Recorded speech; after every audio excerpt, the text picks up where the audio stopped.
V Združenih arabskih emiratih je zaradi odpovedanih letov obtičalo okoli 200 Slovencev.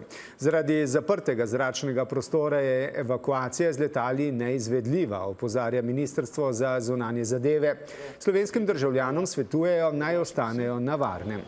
Teoretično bi se sicer lahko umaknili po kopnem do bližnjih še delujočih letališč, vendar je v času zračnih napadov to preveč nevarno. Zdaj tako, naše ministrstvo je v stiku z drugimi državami članicami, kjer poteka koordinacija in izmenjava informacij glede možnosti, bom rekel, podpore pri vračanju naših in tudi drugih EU državljanov v domovino.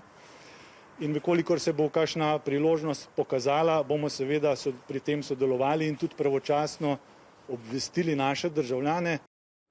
Sredi noči je Slovence, ki so obtičali v Emiratih, prebudil glasen telefonski alarm za evakuacijo. V nekaterih dubajskih hotelih je nastala prava panika. Starejši, ki se ne morejo hitro premikati, so jokali. Gledali smo prestrašene obraze otrok in dojenčkov v naročju staršev, pripovedujejo. Beli dimni oblaki na nebu in preletavanje vojaških letal sta postali naša stalnica, pravi tudi ena od potnic, ki je tik pred našim klicem iz hotela opazovala napad na letališče v Abu Dhabiju. Rebeka Tomados.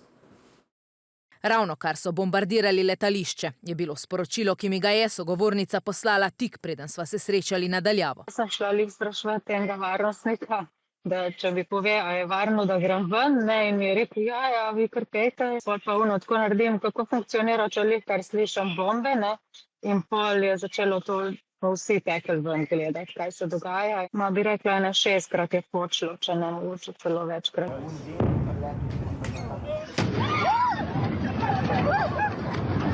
Počilo je na letališču v Abu Dhabiju, ena raketa pa je zadela tudi del terminala dubajskega letališča.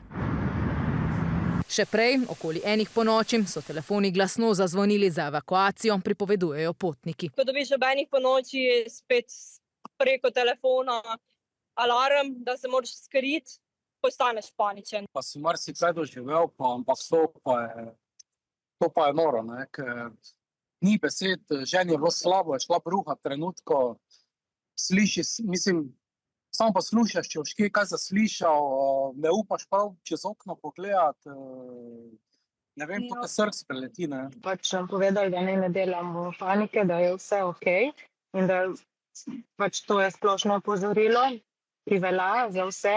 Enako navodilo so dobili tudi potniki v Dubaju, a je v nekaterih hotelih, so nam Slovenci pripovedovali po telefonu, zavladala panika. Starejši, ki niso zmogli teči v avlo hotela, so jokali, otroci so prestrašeno sedeli v naročjih staršev. Poškodovan je bil tudi eden od znamenitih dubajskih hotelov. Oblasti pa so izdale navodilo naj, pravijo Slovenci, hotelov ne zapuščajo. Medtem pa v Abu Dhabiju, kot da življenje običajno teče dalje. Bilo slišati ene bombe, no, tako od daleč, pa tudi jaz sem šla po zajtrku malo na bazenu sedeti in je bilo tudi slišati bombardiranje. Tu nas domačini mirijo, da ni nič tragičnega, da bo vse okej, da naj se ne sekiramo. Danes smo se vozila naprimer z taksistom, ki je rekel, da to njemu nič ni. Oni, mislim, da tudi prav zaupajo svojim tem vojakom, da bo vse v redu. Pogovarjala sem se z varnostnikom in je rekel, to bo vojska bo poskrbela. V Emiratih je po ocenah zunanjega ministrstva ujetih okoli 200 slovenskih potnikov. Predvsem pomagamo z podajanjem informacij, so onemogočene vse, tako komercialne kot tudi kakšne druge letalske povezave. Zato v bistvu vsem tem državljanom, ki se pač tam trenutno obtičali, svetujemo, da zaradi nevarnosti in okoliščin, ki so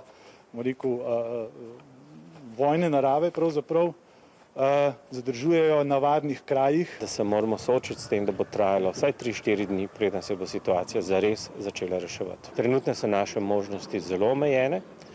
Koncentriramo se na to, da ljudem omogočimo bivanje nekje. Stroške namestitve in prehrane obtičalih potnikov naj bi, tako so napovedali Emirati, krila država.